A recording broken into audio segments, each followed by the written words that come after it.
Welcome back to Oshkosh Today. Thanks again for joining us.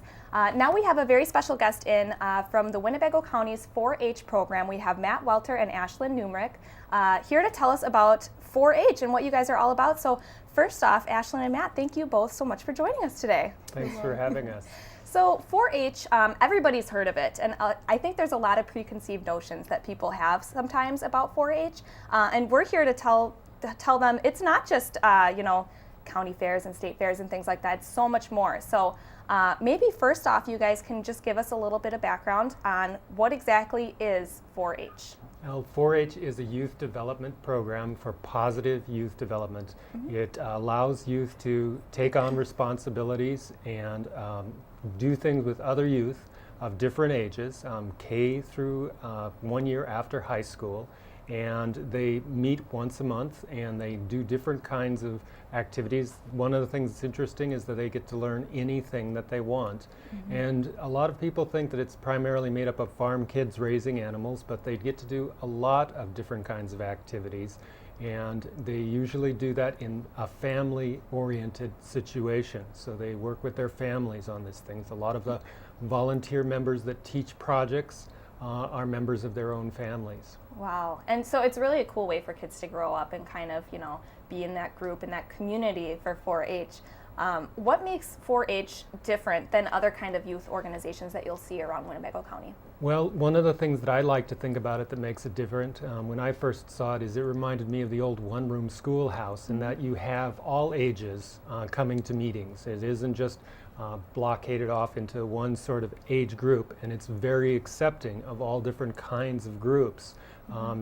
Everybody's accepted into the group. So you have people with disabilities in the group, you have people that, kids that are mixing with different age groups, so everybody's accepted.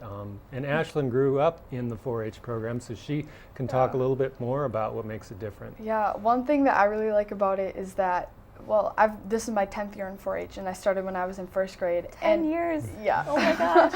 And so obviously things that I would enjoy as a first grader are different than things I would enjoy as a 10th grader. And so that's one cool thing. The experience grows as you grow through the program. It's not just the same thing. It's not just a checklist. You can kind of like pave your own way and then grow through it. So right. You're not limited to any certain things. And I think that's a great point, Matt, that you made about how the different ages are all together. And I know before we started taping, you told me how you're a sophomore in high school. Mm-hmm. And I was like, holy cow, you seem like you're a senior, even like at college right now, because you guys all are intermingling with all different ages. And I think that's awesome.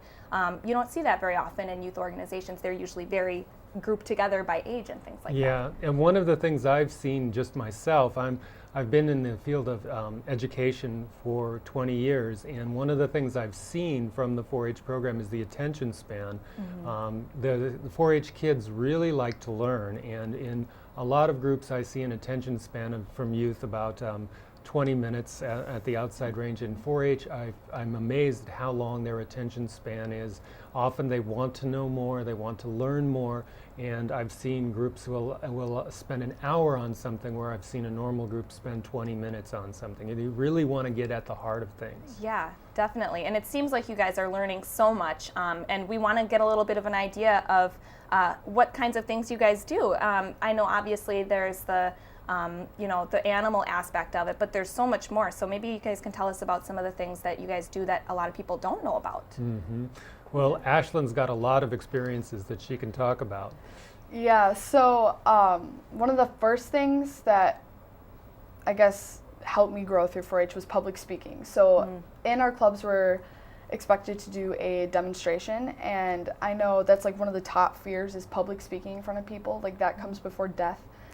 So, but 4-H like helps start having kids being able to public speak in a group at a young age, and that helps us grow as leaders and be able to learn about other things. And then there's a lot of different camps and just workshops and things offered by club, county, and state levels. Mm-hmm. So that way you can meet a lot of new people and have really good connections with them. So then you can share your interests and then grow with them.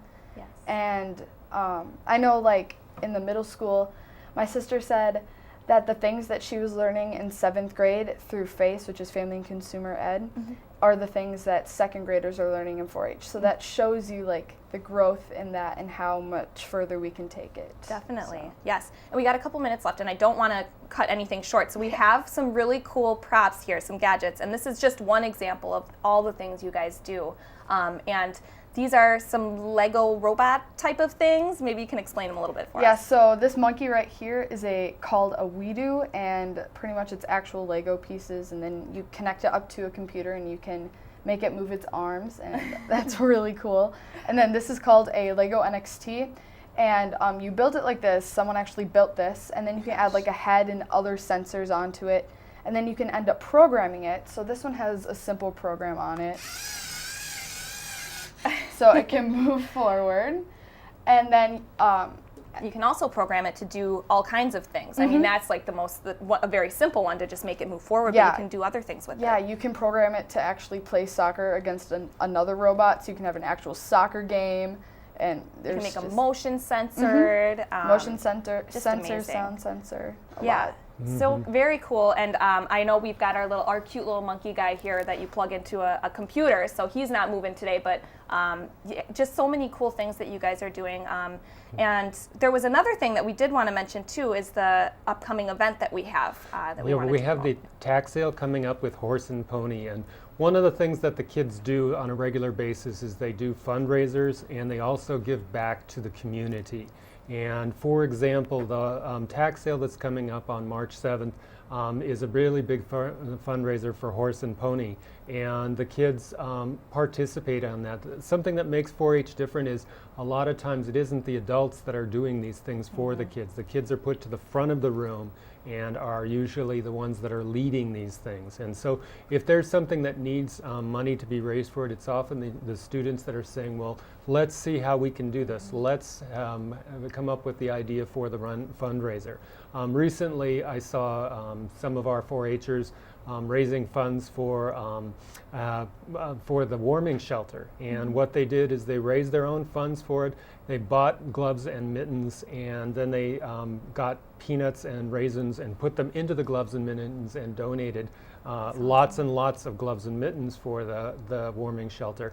We have 4-H groups that are donating blankets to the children's hospitals. We have them donating all sorts of different things. That's just, and it's like you said, the kids are at the core of these groups, and I think a lot of people might not realize that a lot of times the parents or the volunteers are kind of driving it, but it's all about the kids in this group, which is great. We're just about out of time, but I do want to ask you, you've been in 4-H for 10 years now. What's your favorite memory and experience with that? One of my very favorite memories would have to be my first campfire at Upham Woods. So pretty much you walk down and there's this huge campfire with a bunch of benches, and all these kids are just sitting there, and the entire time you're singing camp songs. The counselors are putting on a bunch of crazy skits, and it's just an awesome bonding time. And that's where I met a lot of my really close 4-H friends today at that campfire. So it's really special. That's where it all started. Yes. Well, it sounds like it's such an awesome experience, and it's really great for all the kids to kind of grow and develop within the program, and making friends and gaining all these awesome skills. If we want to find more information, we can go to the website, Matt, which is... Yeah, if you just Google Winnebago County 4-H, usually that gets you to it. Usually it's good to throw in Wisconsin or the 920 to get it to there, because there are several Winnebago counties in the United States. Yes. We also do have a Facebook page, or you can call the extension office here in the county and just talk to them, or even visit the extension office here in the county. Great. Well, congratulations to both of you on all the awesome things that you guys are doing, and we really look forward to seeing more from you guys coming up here in the future. So thank you, Ashlyn and Matt, both for coming in today. Thank you very much.